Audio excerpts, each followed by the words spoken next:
Welcome to our channel. Today we how to start stock photography with Shutterstock, quick tutorial step by step clearly.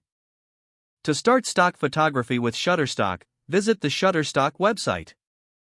Click on the Submit Content link located at the top of the page. If you do not have an account, click on Sign up to create one.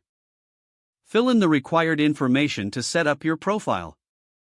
Once your account is created, log in to your Shutterstock account. Next, familiarize yourself with Shutterstock's submission guidelines. Research the types of images that are popular and in demand on the platform.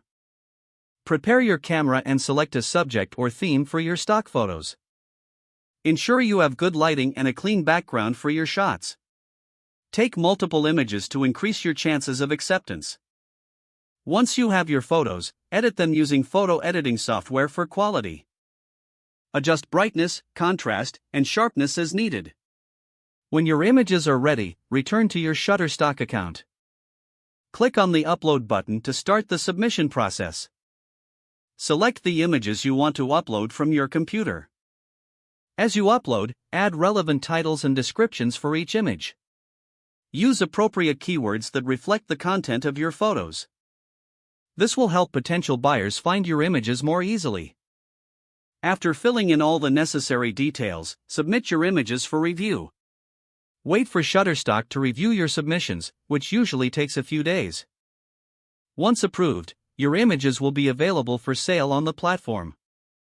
Monitor your account regularly to track your earnings and adjust your strategy.